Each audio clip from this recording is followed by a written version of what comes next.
Hey guys, my name is Lauren and welcome to my channel, and today we are doing a reading update for the Reindeer Readathon that I am participating in the month of December.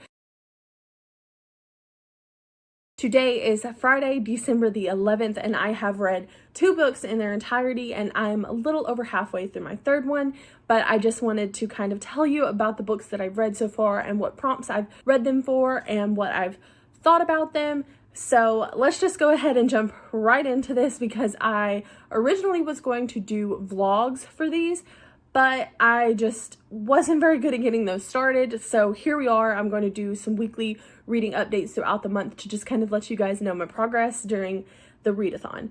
So the first book that I read for this was The Hand on the Wall by Maureen Johnson, and this was for the prompt of Dancer, which was to read a sequel in a series that you've already started. The Hand on the Wall is the 3rd book in the Truly Devious series, and if you've been watching my wrap-ups, then you know I've really been enjoying this series, and this is actually the end of the original trilogy in this series, and there is going to be another book in 2021 called The Box in the Woods, but it is more of a companion novel from what I understand. So the Truly Devious series follows a girl named Stevie who is attending Ellingham Academy, and she loves mysteries, and that is why she was accepted into Ellingham. Ellingham is a school that was founded in the 1930s by a very rich man named Albert Ellingham, and he intended it to be a place that kids who generally get bored in a ordinary education setting, who are gifted, could attend and focus on those gifts and interests that they have. And the school actually has a bit of a dark background to it, because in that first year that it was opened, the founder's daughter and wife were kidnapped and a student was actually murdered. The school had to shut down that first year.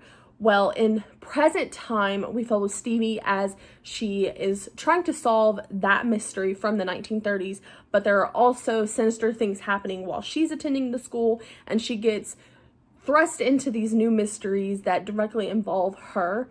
And it's really interesting to see Stevie's thought process as she puts together the clues to find out the answers to these mysteries, and it's just so atmospheric, and the story is just so enjoyable. We also get the perspective from the 1930s when the original mystery of the missing wife and daughter are happening, and it's very interesting to see how Stevie is connecting the dots while we also get the answers during that timeline, and who actually knew about what was going on and how everything kind of plays out back then versus how she discovers everything.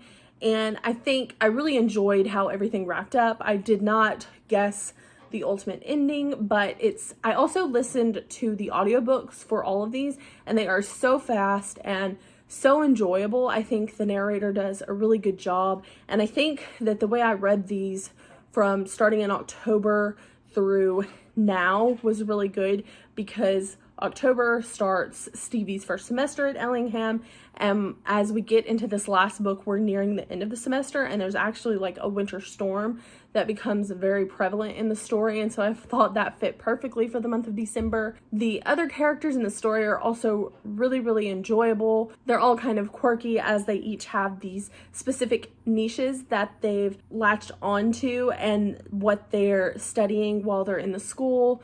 I did end up giving this one 5 stars because I just thought that it was a really great wrap up to this trilogy, and I really enjoyed seeing Stevie solve these mysteries and interact with her friends and kind of come into her own, because she does have anxiety, and that's something that really troubled her before she attended Ellingham Academy. And I think that she kind of discovered that with her mysteries and solving these things and putting together the clues, she kind of has some semblance of control, and so that kind of helps her power through. But at the same time, you also see how these bigger scenarios and bigger issues that she gets involved with directly affect that anxiety, and so I thought that was done really well. like I said, I really enjoyed these, and I definitely recommend these for the last quarter of the year. The next book I read was for the prompt Cupid, which is to read in the genre you love, and romance is the genre that I have read the most and that I just really love. It is a comfort genre for me. I usually speed through the books really quickly, but I read for this one Roommate by Soraya Wilson, and I enjoyed it, but it wasn't exactly what I was expecting. This was an Amazon's first read, and it was pitched as a romantic comedy in their lineup for that month, and you don't usually see those in the Amazon first read, so I kind of skimmed the synopsis a little bit, and then I immediately picked it as my choice for that month. But the story is about a woman who has decided to forego her family's wealth and the promise that is having a position at her dad's company to become a teacher. Well, her family are very shallow and they don't respect her decision to become a teacher, so they basically disinherit her.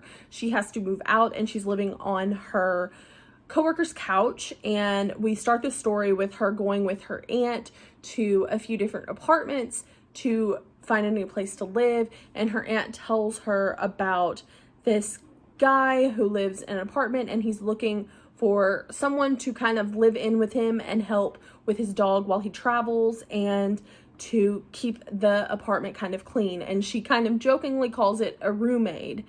So that's how it starts, and there were a few things that kind of took me out of the story and really bothered me in this one. So at the beginning of the story, pretty much like the whole first half of the book at least, you constantly get this just shallow and generic description of the male character and how attractive he is, and it just really put me off because it just seemed like there was nothing else to him basically, and it was like every woman in the story was just struck by how attractive he was, and to me that just wasn't very realistic, I guess. I don't know. I didn't care for that aspect too much. And then another thing that really bothered me was the main character, while she grew up rich, we were to believe that she had basically no general life skills.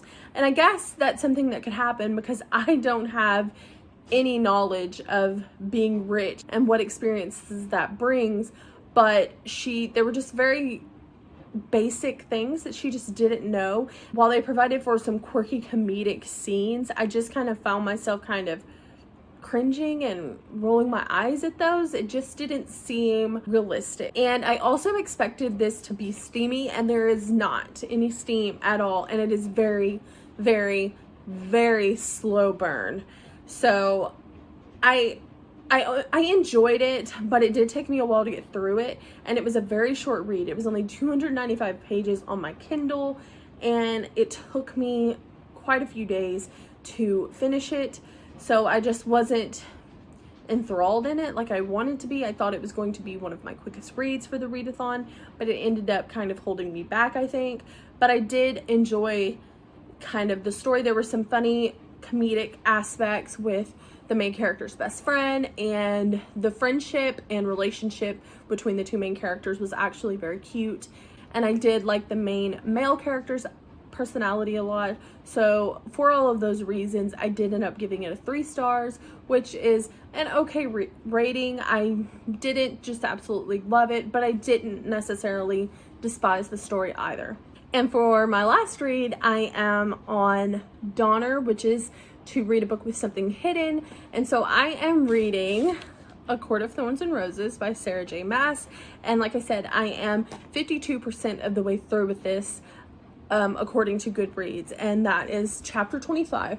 So the reason I picked this for this prompt is because of the thorns that are on each of the chapter headings. And so that's kind of something that's hidden. But I'm really enjoying this so far. And I was a little nervous going into it because of how much hype surrounds this. And I read The Cruel Prince earlier this year, and I know there's a lot of hype surrounding that, but it's also very divisive. Like, some people love it and then everybody else hates it. And I didn't really care for the Cruel Prince that much. So I was a little worried that I was going to have the same scenario with this story, that I wasn't going to be as interested in it as I hoped to be, but I'm really, really enjoying it. I've finally got that feeling, you know, that feeling when you're reading a book and you just, when you're not reading it, you keep thinking about when's the next time you're going to be able to read it. And I'm getting that feeling with this book. I'm really enjoying it. And I'm not only doing this for this readathon, but there's also a read along that is for this whole series up until A Court of Silver Flames is released in early 2021. But it is hosted by Mel Reads, Molly, and someone else. I will put all of their pictures on the screen to make sure that I'm including everybody, and I'll link everybody's links below. But I wanted to join in on this because it is a series that I've been wanting to jump into because I've heard so much about it. But the story follows Feyre, who basically takes care of her family since her father lost all of his money and her mother passed away. And she is the youngest of 3 sisters, and then her father is there as well. And we start the story with her out on a hunt, and she sees a deer, and she knows that this deer could potentially feed her family for a while. And so when she's getting ready to kill this deer, she sees a wolf, and she suspects that it could be a fairy, but ultimately she decides she doesn't care, and she shoots and kills the wolf. And it ends up that it was in fact a fairy. And according to the treaty that was drawn up after a war many, many years before, you have to give a life for a life in these instances. And so another fairy comes to take Feyre to live out her life in the fairy world. And she is taken to the spring court where she meets Tamlin, and she learns a lot about the fairy that she was taught to despise as a child. I've really enjoyed the world building, and I find that I'm able to really visualize the manor that she's currently at. And there's a map actually in the front of the book, so that really helps with kind of the setup of the world. But I'm really enjoying Feyre as a character. And something that's kind of funny, I think I've kind of spoiled myself. I've managed to not really learn too much about this story despite it being basically everywhere, but I decided I wanted to look up some fan art for what Tamlin looked like. And as I was typing in Feyre's name, it kind of gave something away that could potentially happen in the future, and I was like, what? So I don't know what happens. And then today I was watching another video from someone on YouTube, and they were discussing the story as well. And I was kind of like, oh my gosh, why? How did I go all this time not knowing any of this? And now I'm halfway through this book and I'm getting a little bit spoiled. I don't know what happens exactly, but it kind of changes how I think that, or how I originally thought that this was going to all play out. So that's pretty interesting. And I will definitely speak more on this in my next reading update once I finish the story. But I just wanted to go ahead and give you guys this quick reading update and let you know where I'm at. And hopefully I will have read more than 2.5 books next week, because I feel like I'm slacking. But I will definitely try to pick up the pace. And I thank you guys so much for watching. Please let me know if you've read any of these books that I mentioned. And if you're participating in the readathon, please let me know what you're reading for the prompts and how your team is doing. And if you're on Team Snowflake, then go Team Snowflake. But that is all I have for you guys today. So until next time, goodbye.